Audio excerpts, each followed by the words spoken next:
Good day mga boss! Isang insider ang naglabas na tila yata malamya ang negosasyon na nagaganap between Converge Fiberxers at ng kampo nitong si Mikey Williams. Dahil nga sa kanilang rights ng Converge para kay Mikey Williams, tila yata isusugal na nila itong si Mikey Williams at maghanap na ng panibagong player na makakatulong sa Converge Fiberxers.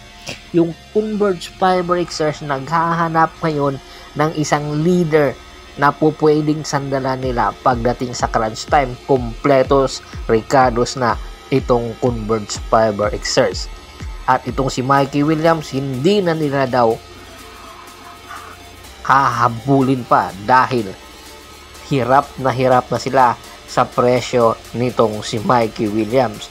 Dahil kung gusto nitong maglaro sa Pilipinas, ay maglalaro na ito.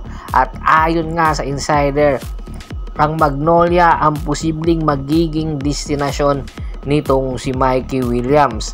At ang Magnolia at ang SMC management na ang makikipag-negotiate dito kay Mikey.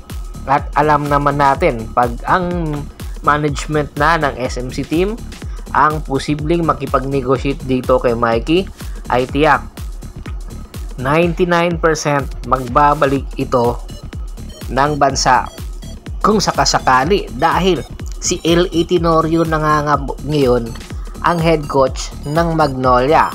Tiyak hihingi ito ng pabor kay boss Al Francis Chua para kunin itong si Mikey Williams. Siyempre, ito yun gagawin ngayon na power ng Converge Fiberxers, dahil nga sila ang nagmamay-ari ng rights. Gagamitin nila yung rights para kumuha rin ng isang player na mapapakinabangan nila kahit hindi long term. Ito yung player na makakatulong din sa kanila. Kaya rin itong si Teniente L.A. Tenorio gusto rin kunin itong si Mikey para palilimin din ang kanyang lineup. Oo, nandyan itong si Mark Baroka, Ian Sanggalang, pero kinakailangan talaga nila pakawalan na itong si Paulie para ito ang ipalit papunta sa Converge Fiberxers. Ilang taon na nilang sinandalan si Paulie. Tuwing magka-crunch time at magpe-playoffs ay nagkakaroon ng injury. Hindi para sa Magnolia itong si Paulie, baka si Mikey. At baka naman sa Converge, pwede na nilang sandalan itong si Paulie kung sakasakali. Dahil pagdating sa crunch time, kung kinakailangan mo ng puntos, na kay Alex Stockton ka, na kay Shawnee Winston ka, at kay Paulie, etong tatlong ito ang pwede mong sandalan. Napakalaking bagay nitong si Paulie kung mapupunta ito sa Converge Fiberxers, dahil dalawang guard nila or mga future superstar nila ang posibleng matulungan nitong si Paulie. Itong si Juan Gomez de Leano at si Alex Stockton sa ilalim nitong si Paulie ay tiyak aangat ang kalidad ng laruan nito.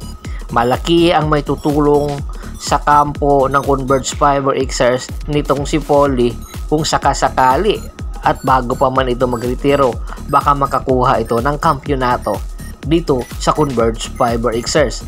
Pero hindi pa po ito tuloy dahil po under negotiation pa po ang nagaganap ngayon between Mikey Williams at ang kampo neto at ang Converge, at itong negotiation na nagaganap between Magnolia at ng Converge Fiberxers. Ayon sa ating kuliglig ay baka posibleng bago mag-umpisa yung Philippine Cup or sa kalagitnaan nitong Philippine Cup mangyari ito. It's a win-win situation sa bawat kupunan kung sakasakali mang matuloy ito, dahil magkakaroon sila ng bagong mukha ng mga player na po pwedeng sandalan at maging superstar sa bawat kupunan na kanilang mapupuntahan.